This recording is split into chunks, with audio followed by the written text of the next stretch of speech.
Your Creative Push, episode 271. How do you want to sum up your life? Do you want to be the person who played it safe and never went after their dreams? Or do you want to say, hey, I tried it, I may have not made it, but you know what, I tried it.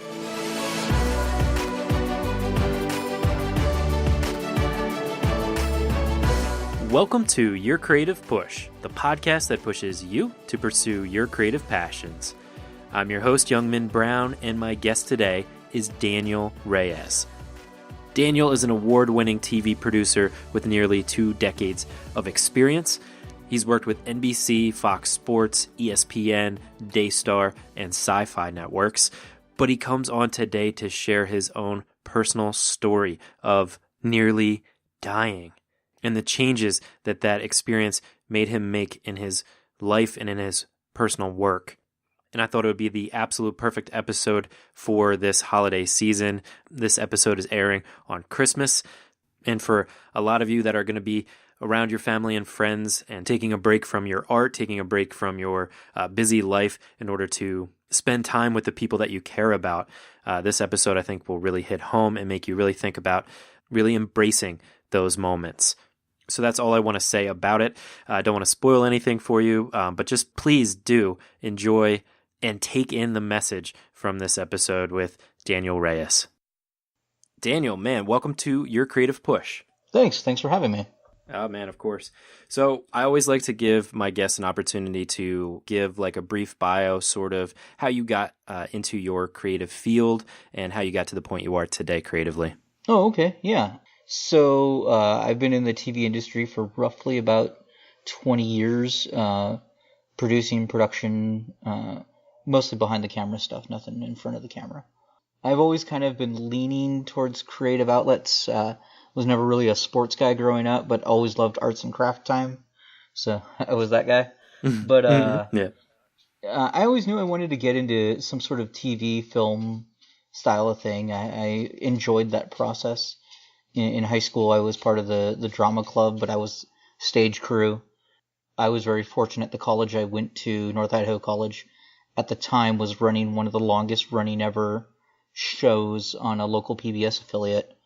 And forget the name of it. Some Public Forum with Tony Stewart. I can't believe I remember that. It was just the most boring political talk show on a blue background. Just people talking about whatever of the day. But it got my start. It got me behind a camera. It got me framing shots. It got me learning the basics. And from there, I would make fun of the show a lot on the headsets between me and the director. And I didn't know at the time, but the director was one of the top officials at the local NBC affiliate in Spokane, Washington. So even though I live in North Idaho, Spokane's like 20 minutes away. And a few months into it, he came up to me and said, hey, you're really funny and you're very talented. Do you want a job at KHQ? And I said, yeah, that sounds great. What's a KHQ? So from there, I got into journalism and learning about TV because it was a TV news station. So that's what led to where I'm at as far as getting in professional experience. Worked a lot behind the scenes. I was there for about 10 years. Eventually worked my way up to news producer and would write. I think I did just about every show that they had at some point. They'd always switch you around on shows. And would write the news, give the reporters assignments, tell the weather guy how long he has, tell the sports guy how long he has, send the photographers out to shoot, X, Y, or Z. And it was really a lot of fun. And then from there, I transitioned into more entertainment-based programming. Worked for a youth ministry that we had developed a show for the DAYSTAR network, which is the second largest Christian network in the world behind TBN. And so our show aired on Friday nights, and that was pretty cool. Aired in, I think they told us 120 countries. I don't know if I believe that, but that's what they said. And then from there, worked in several other shows. Created one show that ended up airing nationally as a music interview show called Tour Stop, when we interviewed major label bands as they traveled around the country and just talked to them about life on the road, being in a band. Went to more concerts than I could possibly imagine. It's a lot of fun. Yes, that's awesome. Yeah. For free? Oh, yeah. It got to the point that I was like, really, another show tonight? No, I'm just going to go home. That's when you know it's That's bad. awesome. That's awesome. Yeah. Well, okay, so all of that, did that kind of feel like it was leading up to what you're kind of doing now? Going from being like a producer of, like telling the weatherman like how much time he has, then to being able to like kind of run your own thing with the music interviews, and then well, I don't want to spoiler alert for people, but to talk about Heirloom Films, Yeah. but like kind of how that transition, did it feel like it was kind of leading up to this event? I think had you asked me a year ago, I would say probably no. But a year ago, I had no concept of creating heirloom films. My whole idea originally was I wanted to write screenplays and make movies. That was the goal. That was the dream. And then about 6 months ago, I got sidelined pretty hard by a major medical issue and nearly died. And that issue is what has inspired heirloom films. All right, well, take us there, because I think that's important for people to kind of hear what happened to you, and then like what kind of changed in your mindset. Yeah. So, at the time, I was working on. We were developing a pitch, potentially for HGTV and DIY network stations like that. We were developing a real estate investment type show.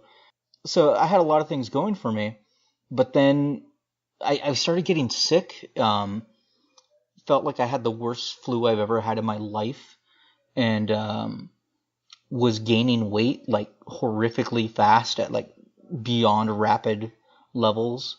Ended up I gained like nearly 100 pounds in a month once it was all said and done. Got some bad advice on what to do from some areas, and then eventually I ended up going to the emergency room because I couldn't walk more than 100 feet without having to stop and catch my breath, and I knew that wasn't normal.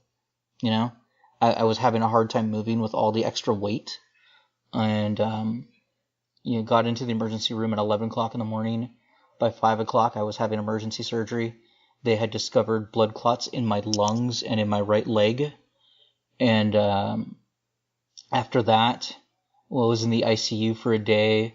I didn't know at the time. I found out later that they after the ICU they had transferred me to what they call an end of life room, and I spent 3 weeks in the end of life room, basically having every complication imaginable with blood clots. It was pretty scary. Dude, I imagine. So how long were you there? All total, I was in the hospital that time for about a month. I ended up having 2 hospital stays. June-ish, I was in the hospital for a month, and then later I spent another 3 weeks in the hospital around August. But the first set they had discovered was just the blood clots, and so they were focused on that.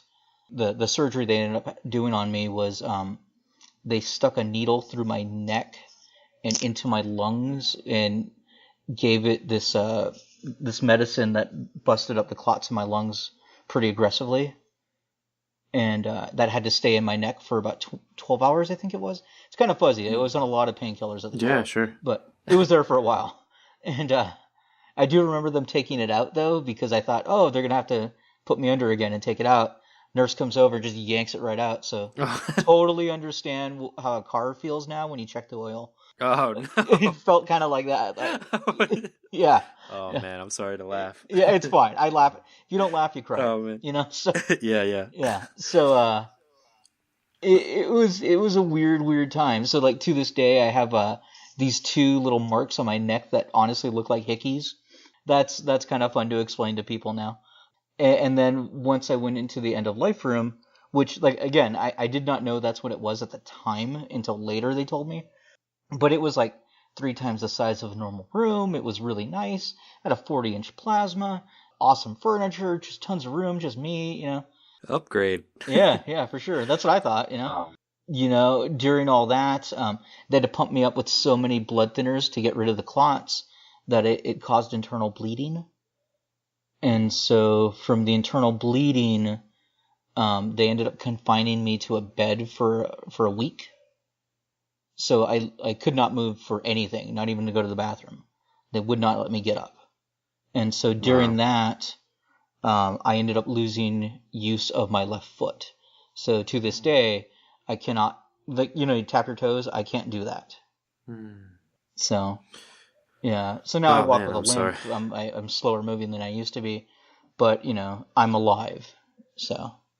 Absolutely, man. Yeah. That's the important thing. Well, so were they surprised? Like, did you kind of prove them wrong?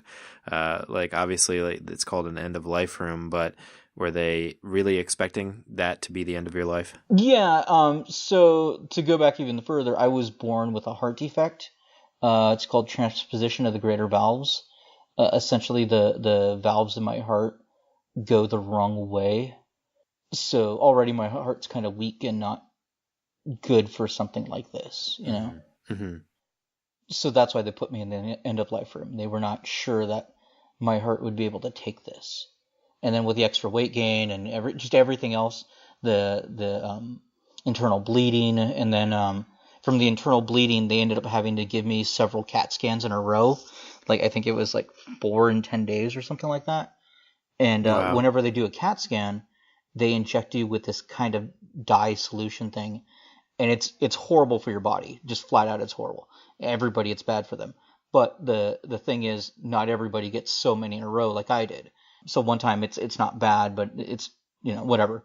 But because I got so many in a row, my kidneys began to shut down. Man, it's like Yeah. one thing on top of the other. Right. That's what I mean. Every complication you could have, I had it. Wow. Now, you mentioned that unknown to you that it was called the end of life room, and like that was kind of the situation. Even still, what was your mindset? Because it was a long time. That's like a long time to be like having all this stuff happening to you, not feeling good, of course, Right. and then just having a lot of time to sit there and think. I know it's fuzzy and stuff, but like, what was your mindset going through that? Well, once I was allowed to get out of the bed, I was so weak I couldn't walk. So I was in a wheelchair. So the first goal was not even weight loss, not even, whatever. I just took it in baby steps. So I was like, okay, I'm going to be able to walk to the bathroom. The bathroom was 40 feet away, and I couldn't walk. Even with help, I couldn't walk to it. So, so that was the first goal. And eventually I made it, and then I made it with a walker.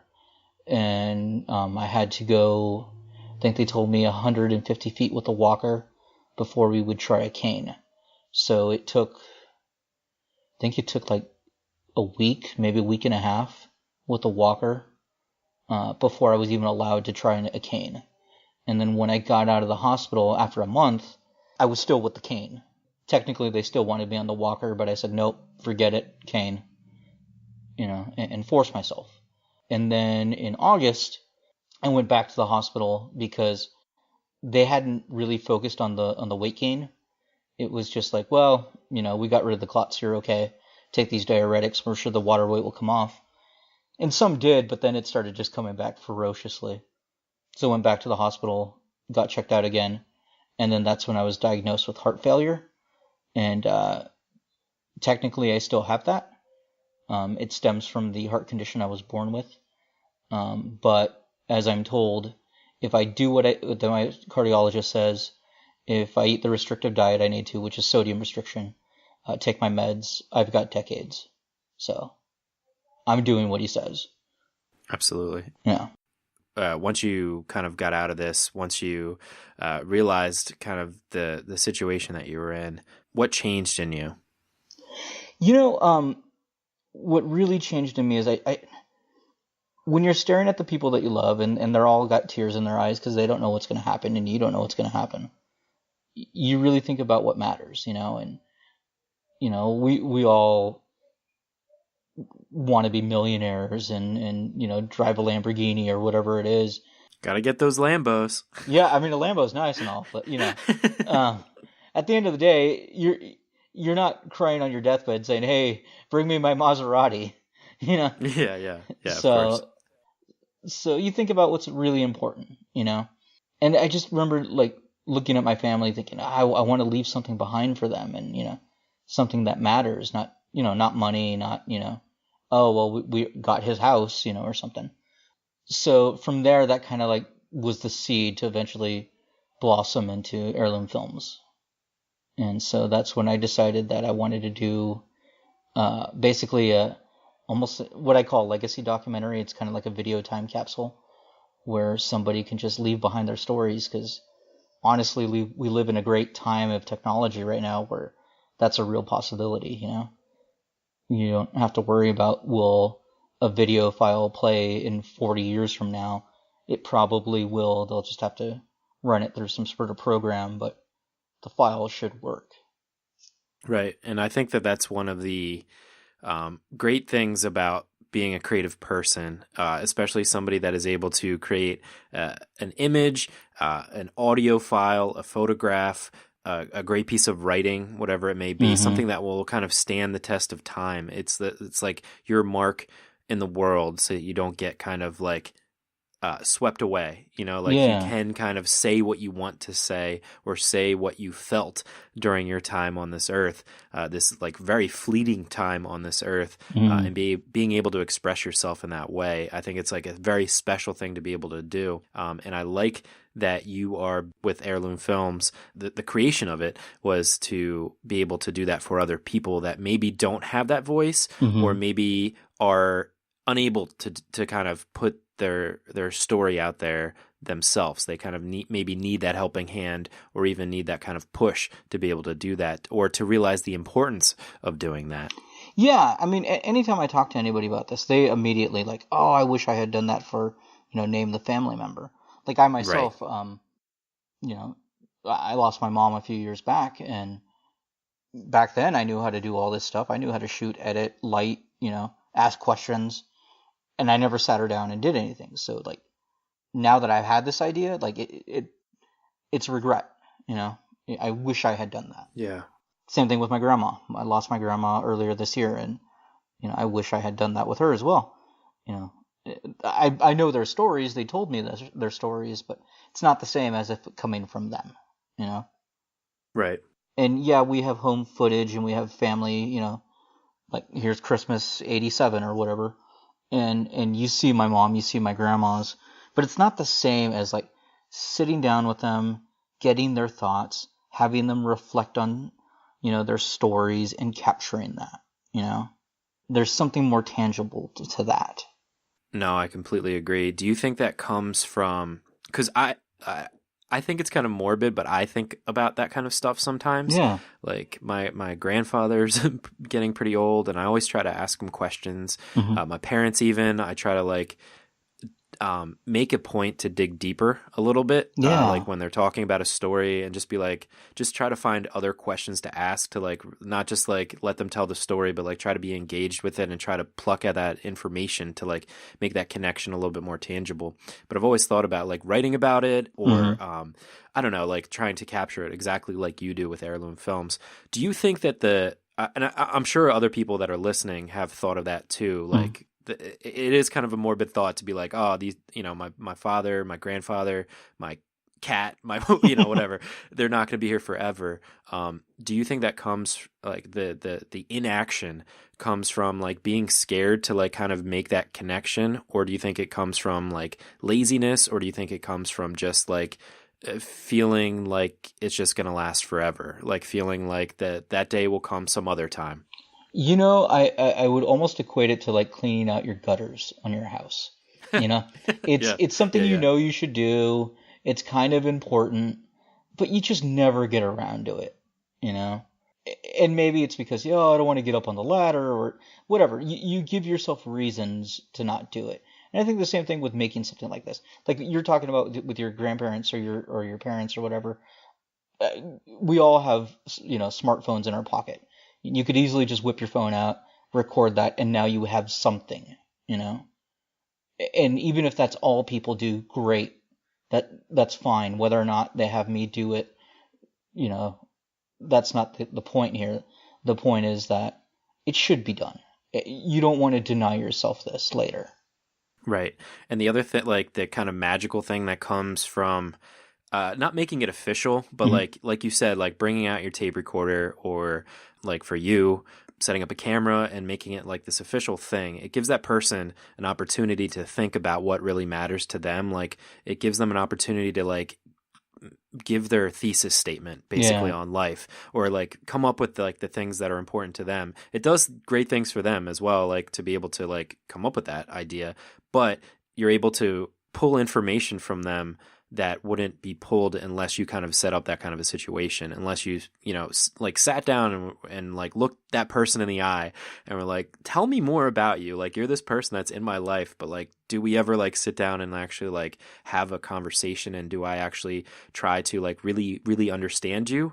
Or is this like you said, is this something that I'm pushing off until some other time, until inevitably you're gone and I regret it later? Right. And I know, like, right now I'm fortunate. I have my grandfather living up with us. I live in North Idaho. Most of my extended family lives in Southern California, but right now he's staying with us. And so my goal now is to sit him down and talk to him about some of this stuff, and get that out of him. He's lived a great, amazing life, and so I don't, like you said, as morbid as it sounds, I don't think he has much longer. So I need to get this right away. So that's the goal, that one first. But I think too, for regular people, like I put up a guide on heirloomfilms.net that is a free guide that I have up on there that will kind of help you structure, help you gather your thoughts as you go into doing one of these. So, I hope people take advantage of that. I love that too. You have like a section where like, we'll do it for you. Yeah. And like, obviously like that's kind of your business model. Right. But here's how you can do it on your own. And I think that's so important for people, not just to like necessarily do, but just to think about. I think it's a great way to approach life. Something that we all forget about. We like are reminded. I'm sure people will hear this. They'll be like, you know what? I should do this. I should talk to X, like whatever person. But then it just like you said, it slips away. So just kind of like get in that mindset. And the other thing is too, not just do it for another family member, but honestly, do it for yourself. Because, how do you want to be remembered? Do you want to be remembered when you're older, or right now while you're young? Or, like I was talking to a guy, he's thinking about doing one of these, and he's a football coach, teaches high school football. And I told him, well, right now you're young and you can throw a perfect spiral and you can show how to do drills, like, record that. So then that way, generations from now, your great-great-grandchild can learn from great-great-grandpa, Right. Yeah, capture it. Yeah. Pluck it out. Yeah, or like, hey, I've got the most amazing meatloaf recipe. Great. Do it in front of a camera. Yeah, absolutely. Yeah. Well, do you think that this, like, starting this project and kind of, finally doing it, I know you said, and I'm sorry about your mom, the fact that you've kind of finally done it and started this thing, like, do you feel like you're like kind of along the same path of, creating the heirloom films? Yeah, absolutely. I think this has been cathartic for me as far as everything I've gone through, because it was tough. It was really tough, and it still continues to be at times, you just remember things and it's hard. But I think part of my healing through this, emotional and physical, is helping people with these as well. Because it's just so important. It's, what matters is your loved ones, period. Friends, families, doesn't matter. You care about the people you care about, and you want them around always. So it's great to have this. Absolutely, man. Well, how does this relate to, because on this podcast, we like to inspire people to kind of get to their own creative passions before, it's too late, or, before, life kind of snowballs and gets like more and more responsibilities, and there's less and less time, and like it gets harder and harder to get to the creative passion. So what do you think that like heirloom films could teach people about getting to their own creative passions, their own projects that they're thinking about, or the things that they want to do, so that at the end of their life, when they're telling, their grandchildren about their life, that they can be proud of, what they've done? And I think that's part of it. I think, if you're considering doing one of these, for yourself or a family member, how do you want to sum up your life? Do you want to be the person who played it safe and never went after their dreams? Or do you want to say, hey, I tried it. I may have not made it, but you know what? I tried it. And, inspire future generations as well. Absolutely, man. Well, as you've started this new project, it's a pretty big undertaking to start a new thing, a company essentially. Are there any resistances, any things that have like kind of crept in and like tried to hold you back on a daily basis? I would think the stuff that has held me back in a way is all just, physical stuff from still recovering from everything I went through. I mean, 4 months ago, I was still in a hospital, so it really hasn't been that long ago. I just started driving a stick shift car again 3 weeks ago. So I'm still on my road to recovery, but this is the kind of stuff that inspires me. Shooting, editing, directing, producing. And then especially now that, it's aimed to more of a noble thing as opposed to, hey, somebody died on the freeway, so make sure you get off on this exit. It's just more worthwhile and lights that fire under me and really gives me that push to do this myself. I love it, man. Before we let you go, I was wondering, do you have any things that inspire you? Movies, YouTube clips, books, quotes, anything that like inspires you whenever you're feeling at your lowest, creatively at your lowest, that kind of pushes you in the right direction? A lot of the stuff I read creatively, like to kind of spark things, is all film and TV based. I don't know if you've ever read Story by Robert McKee or The Screenwriter's Bible by David Schroeder. But in there, forget which one it is. I think it might be Schroeder's. He talks a lot about if you have just like writer's block or creative stumping, the answer isn't to keep just pushing it and fighting it. Sometimes the answer is you need to recharge, or you don't know enough about that subject. So for me, if I'm lacking inspiration, that's my trigger to put down the creative stuff, go do some research, or just take a break. Whatever it is, I feel that I need more. Sometimes it's both. And doing that research and taking that break, and one of the ways I like to unwind is go to the batting cage, or throw disc golf. So that helps me unwind, or play with my dog. But after a session of that, I feel a little bit better and more ready to come back to my materials and get that going. Absolutely. Sometimes you just need to disconnect. Yeah. Is that a pun with the disc golf? I like it. I wish it was. I wish I was that creative, but unfortunately, it was just a happy accident. It's all good. I like serendipity that works. Love it, man. All right. Well, on this show, we like to end it by giving you an opportunity to give us the final push. And this is where I ask you to reach through the microphone and grab the shoulder of one of the listeners that you've already really inspired today and just give them your best final words of advice and really push them to pursue their own creative passions.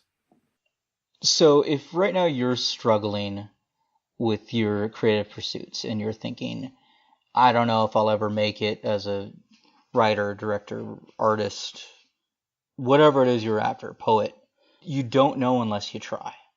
And there might be a million reasons why you don't make it, but there could be one really great reason why you do. Those are amazing odds, whether you want them or not. You could just as easily fail working a 9-to-5 job and get fired or downsized. So if you're going to fall flat on your face, do something that you want to do. Absolutely. You could fail doing anything, especially like what society tells you, so you might as well do something that you like. Yeah. Dude, Daniel, thank you so much for coming on the show today, for giving us that push, for sharing your story, and for doing what you do, man. I think what you're doing is an awesome thing. It's an important thing, and it's something that everybody should not only do, but think about every day. It's not a morbid thing to think about, how fleeting kind of life is, and people should not only appreciate each other, appreciate like the people that are in your lives, but also appreciate the short time that you have to create your own life that you want for yourself. Yeah, absolutely. And thank you for having me. It was really pleasurable. I enjoyed it.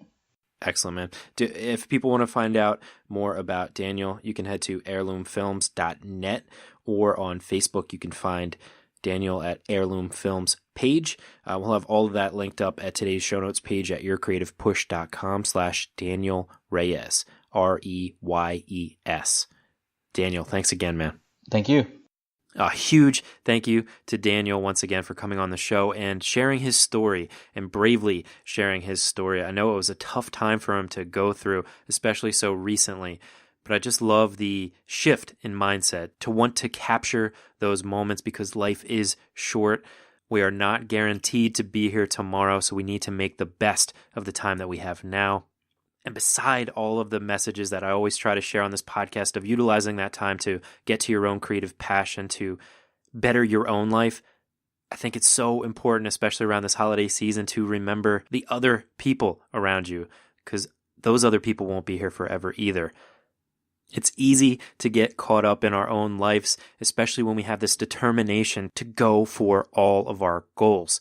But we have to remember that life is going on around us, that the people that we love have lives that are going on around us, and we need to really embrace them and really cherish the time that we do have with the people that we love.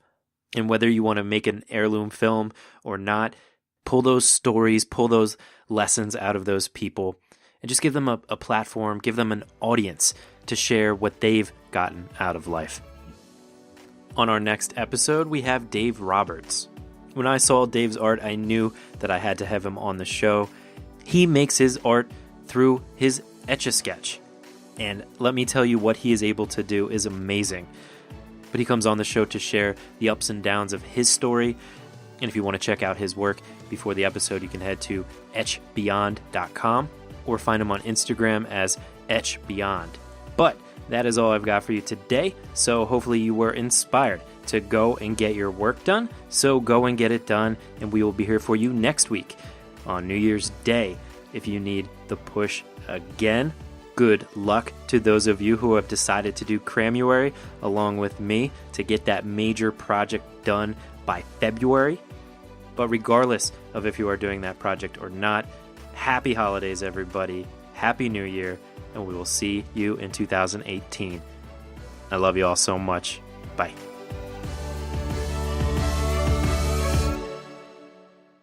Never miss a push. Head to yourcreativepush.com/subscribe to find the easiest way for you to subscribe to the podcast.